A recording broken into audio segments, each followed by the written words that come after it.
M14 Rifle 7.62 millimeter is a lightweight shoulder weapon.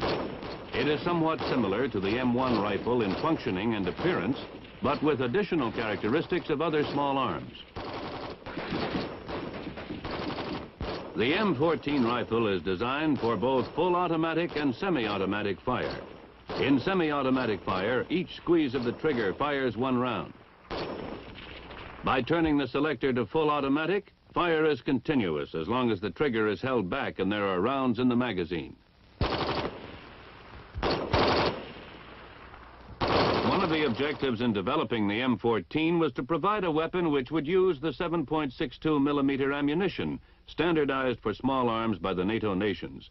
The 7.62 millimeter cartridge is 1/2 inch shorter and 12% lighter than the familiar caliber 30 M1 rifle cartridge, but due to an improved propellant powder, it has the same ballistics. The M14 rifle has many of the characteristics of several older weapons. They are the M1 rifle, the previous standard of the United States Army since World War II,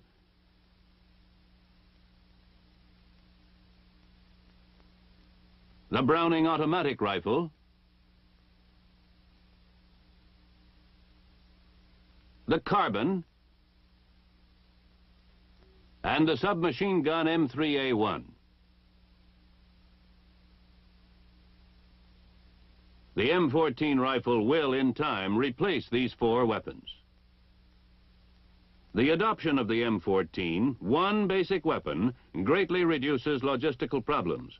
Moreover, it reduces time for training the user and small arms maintenance personnel. The new weapon has a 20-round magazine which is quickly and easily replaced. Before removing an empty magazine, the safety is placed on safe. The empty magazine is removed and a loaded magazine is snapped into place so that it is engaged by the rear of the operating rod spring guide and the magazine latch. Now allow the operating rod spring to force the operating rod forward, carrying the bolt with it, to chamber the first round and lock the bolt.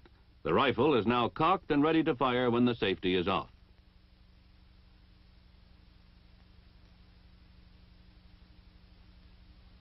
The magazine also can be replenished from the top with clips of 5 rounds each without removing the magazine from the weapon.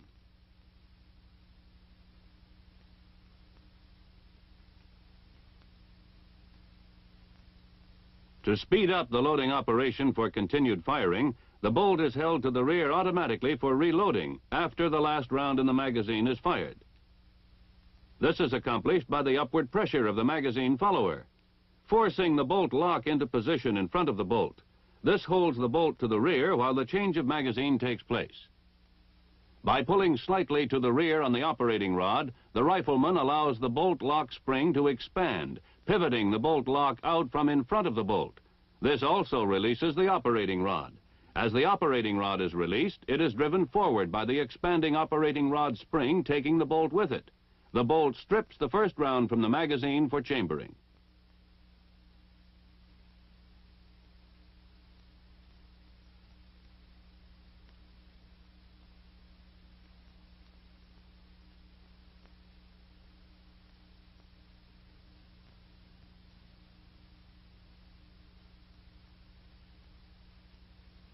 Another feature of the M14 is its flash suppressor.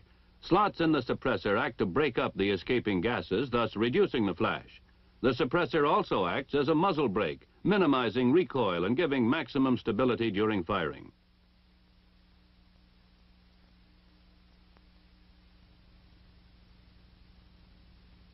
This is the way the flash suppressor works. Gas strikes the wide bottom rib of the flash suppressor and exerts downward pressure to keep the rifle stable during firing. Of course, gas escapes in all other directions too.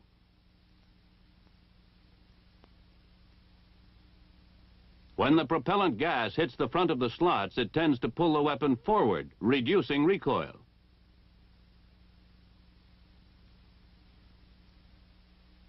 By disassembling or field stripping the weapon, you will become familiar with the parts. To field strip it, first clear the weapon. That is, remove the magazine and check to see there is no round in the chamber.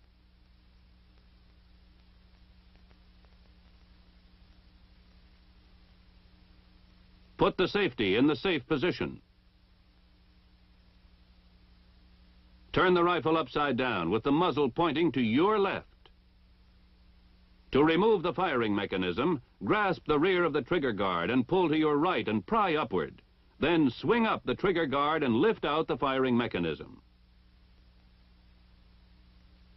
Separate the stock from the receiver by placing your left hand on the gas cylinder and lifting upward on the butt of the stock.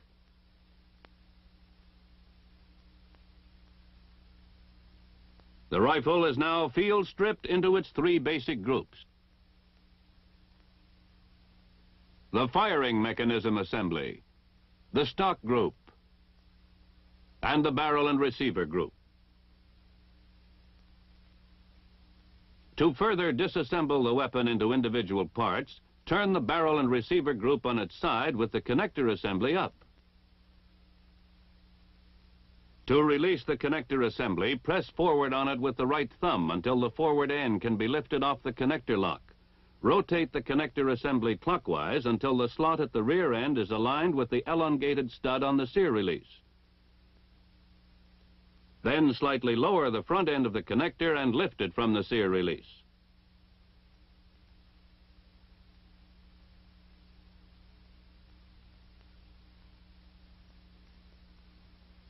To remove the operating rod spring and spring guide, pull forward on the operating rod spring, relieving pressure on the connector lock. Pull the lock outward. Then remove the operating rod spring and spring guide. Now turn the barrel and the receiver group so the sights are up. Retract the operating rod until the guide lug on its lower surface aligns with the disassembly notch on the receiver. Lift the operating rod out and to the rear, disengaging it from the operating rod guide.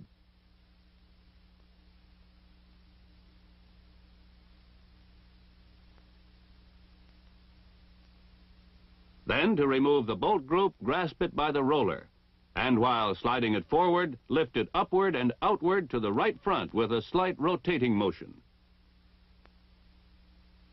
The barrel and receiver group is now field stripped into the connector assembly, the operating rod spring and guide, the operating rod, and the bolt. These basic groups may be further disassembled if required. The rifle is assembled by reversing the procedure. After reassembly, the rifle should be hand-operated without ammunition to check for freedom of action of the components.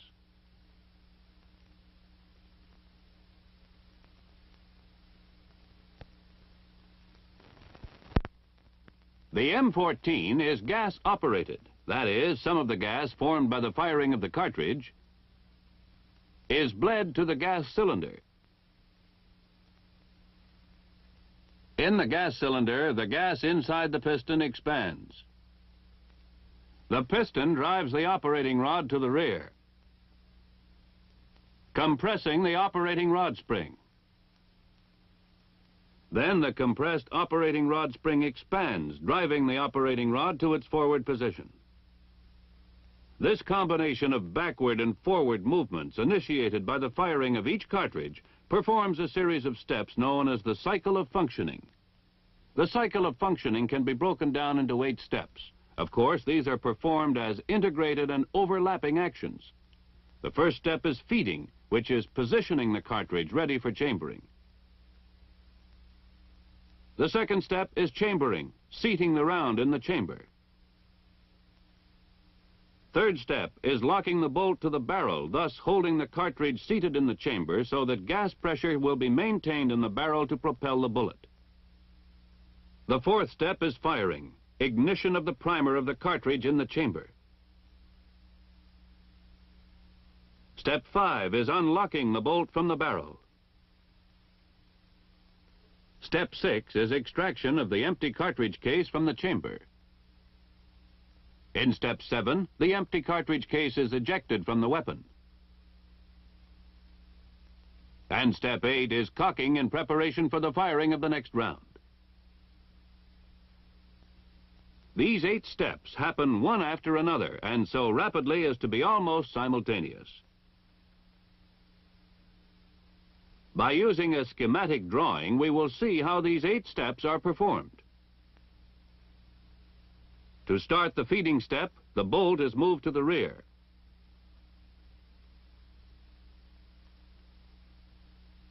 A cartridge from the magazine is fed into position for chambering by the spring-loaded follower in the bottom of the magazine.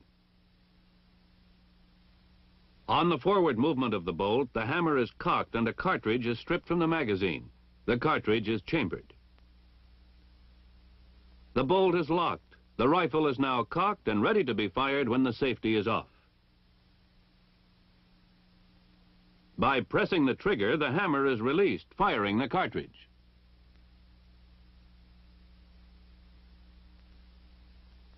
Part of the propelling gas escapes to the gas cylinder.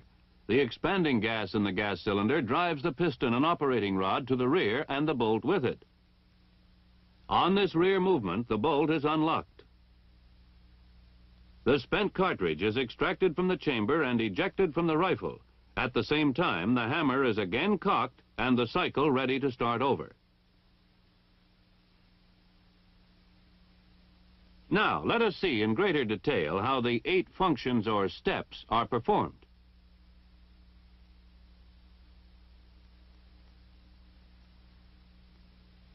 When we move the bolt to the rear, by hand initially, the bolt clears the top cartridge in the magazine. The magazine spring, exerting pressure against the follower, forces the top cartridge up in front of the bolt in position for chambering.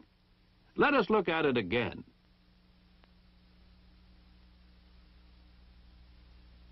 When the bolt is moved to the rear, the bolt rotates.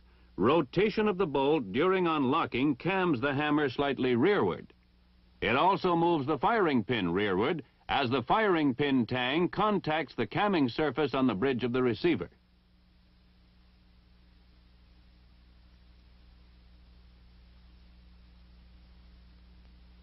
As the bolt continues to the rear of the feed rib on the bottom of the bolt forces the hammer to the rear and down, pivoting the hammer on the hammer pin.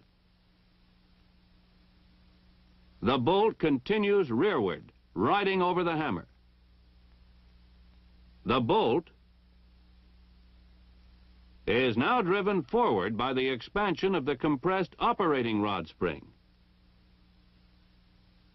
The bolt strips the topmost cartridge from the magazine. The cartridge is deflected upward by the feed ramp in the lower rear of the chamber and forced into the chamber. Also, on the forward movement of the bolt, the extractor on the bolt face is forced outward by the rim of the cartridge. When the face of the bolt comes against the head of the cartridge, the extractor spring expands, and the lip of the extractor engages the extracting groove of the cartridge.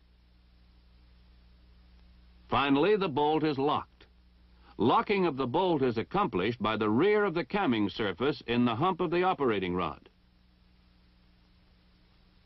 The camming surface contacts the anti-friction roller on the locking lug and rotates the bolt clockwise.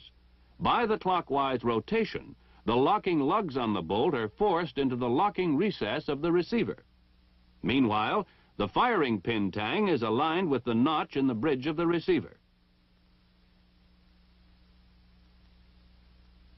The operating rod continues its forward movement for 3/8 of an inch.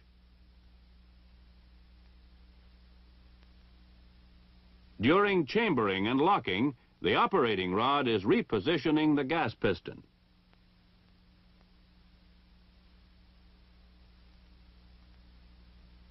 With the first round chambered and locked, the next step is firing. Firing, of course, is initiated in the firing mechanism assembly. The firing mechanism assembly consists of the hammer, the hammer spring, which drives the hammer and which is compressed when the hammer is cocked, the hammer hooks, which are held by the trigger lugs, the safety, which engages the hammer and blocks movement of the trigger when in the rear safe position, and the sear. The movement of the bolt to the rear forced the rear hammer hooks into engagement with the sear, which prevents the hammer from following the bolt forward. When the trigger is released, the front hammer hook will be engaged by the trigger lugs as soon as the sear releases the rear hammer hooks. When the trigger is squeezed, the trigger lugs release the hammer hooks so that the hammer spring can drive the hammer forward. The hammer strikes the tang of the firing pin and moves it forward. The firing pin strikes the primer on the base of the cartridge, igniting the powder. When the cartridge is fired in the chamber, gas pressures build up. And a gas pressure of 50,000 pounds per square inch is exerted in every direction.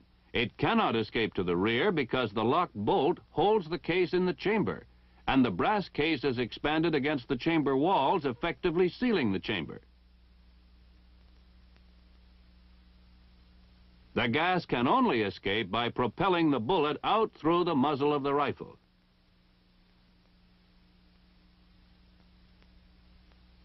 Near the muzzle is the gas port in the barrel, and as the bullet clears the gas port, part of the gas is bled off, entering the gas cylinder and piston. As gas enters the piston, it expands into the gas cylinder plug.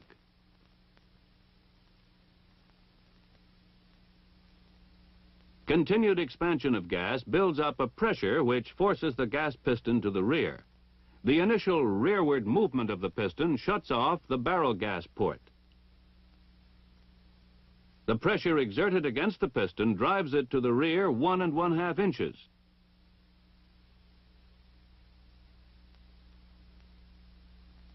As the piston clears the lower gas port in the gas cylinder,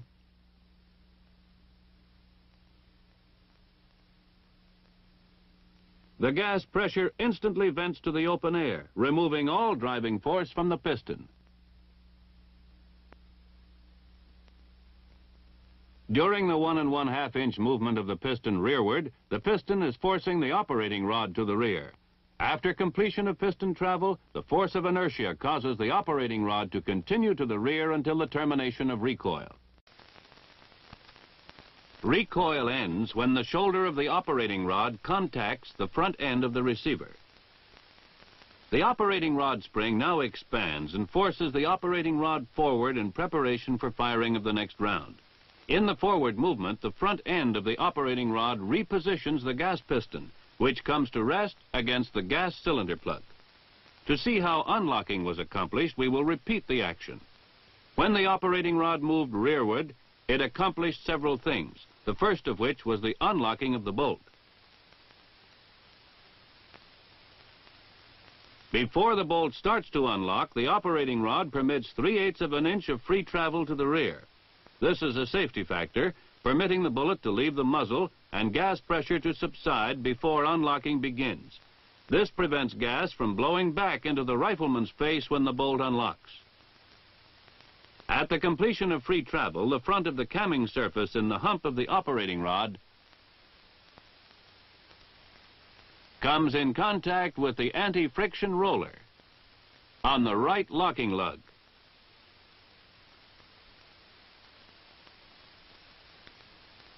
This rotates the bolt counterclockwise, forcing the locking lug on the bolt out of the locking recess in the receiver and unlocking the bolt.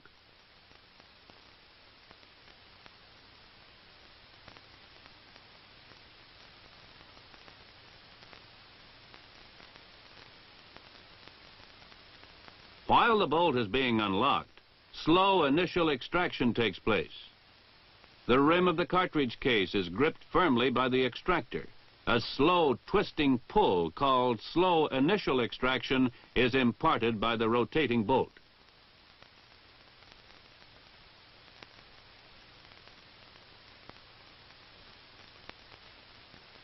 Remember that at the moment the cartridge was fired, gas pressure of 50,000 pounds per square inch expanded the brass cartridge case tight against the chamber walls. It also forced the head of the cartridge case against the face of the bolt.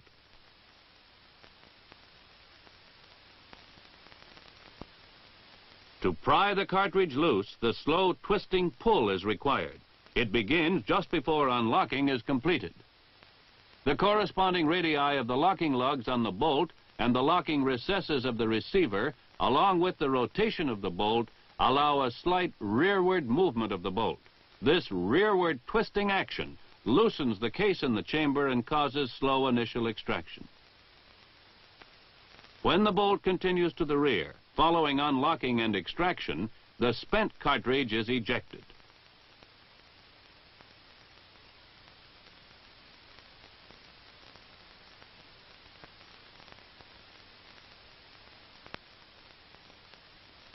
This is the ejector in the face of the bolt. The ejector spring is compressed when the ejector is held flush against the face of the bolt. When a round is in the chamber and the bolt is locked, the head of the cartridge compresses the ejector spring.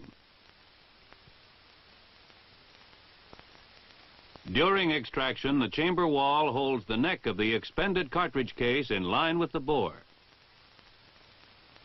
But when the neck of the cartridge case clears the chamber, the ejector spring is allowed to expand.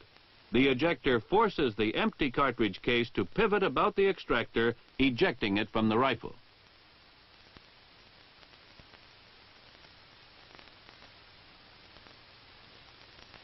After the spent cartridge is ejected, the bolt continues to the rear over the rounds in the magazine. The rounds are under pressure by the follower. When the bolt begins its forward movement, the hammer is cocked and the cycle is then repeated. Feeding, chambering, locking, firing, unlocking, extracting, ejecting, and cocking.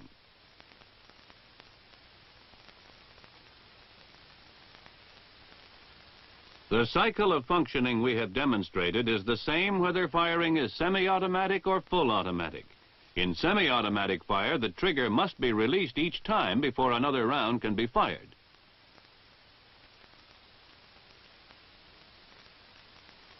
In full automatic fire, cartridges are fired continuously as long as the trigger is held to the rear. Let's see how the mechanism of the rifle can be adjusted to fire either single shots or bursts. To see how the firing mechanism operates, we will use an oversized model. If the firing mechanism assembly were operating at normal speed, recoil would happen so fast that no rifleman firing single shots would have time to release the trigger in preparation for the next single shot. To overcome that, the sear is provided. The sear catches the hammer hooks even though the trigger is still being squeezed. When the trigger is released, the rear hammer hooks are released from the sear, and the front hammer hooks are engaged by the trigger lugs. The weapon is now cocked and ready to fire again when the trigger is squeezed.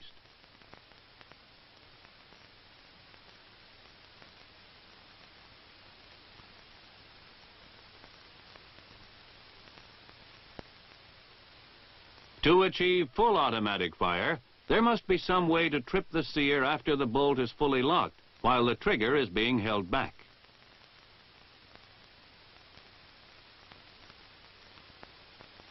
This is done by the selector,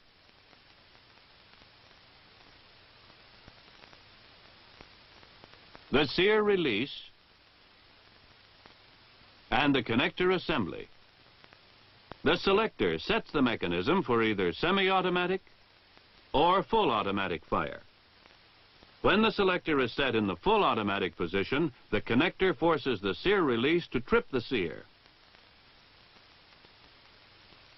In the last 1/8 of an inch of forward movement of the operating rod, the rifle will continue to fire automatically as long as the rifleman holds the trigger to the rear. When the trigger is released, the front hammer hooks are engaged by the trigger lugs on the next rearward movement of the hammer, and the weapon ceases firing. M14 rifles equipped for full automatic fire have a selector marked A. To fire full automatic, the rifleman turns the selector so that the letter A faces him. By pressing in on the selector and giving it half a turn so that the letter A is away from him, he sets it for semi-automatic fire. When turning the selector to semi-automatic, the movement of the selector rotates the sear release forward on an eccentric shaft approximately 1/8 of an inch, so that it cannot trip the sear. It causes the connector assembly to move far enough forward so there is no contact between the operating rod and the hook of the connector assembly. This positions the sear release so it cannot contact the sear. At the discretion of the unit commander, the M14 rifle may be issued to troops either with the selector or with a selector lock like this one, which permits only semi-automatic fire. In summary, the M14 rifle fires the standard NATO 7.62 millimeter ammunition for small arms. It fires semi-automatic, one shot each time the trigger is squeezed. And it can also be set to fire full automatic. That is, delivering continuous fire as long as the trigger is held back and there are rounds in the magazine. The M14 rifle was developed to incorporate important features of these 4 battle-tested weapons and to replace them. The M14 has great firepower and versatility. It gives reduced weight, ease of logistical support, great reduction in training time, and most important, increased firepower for the individual rifleman.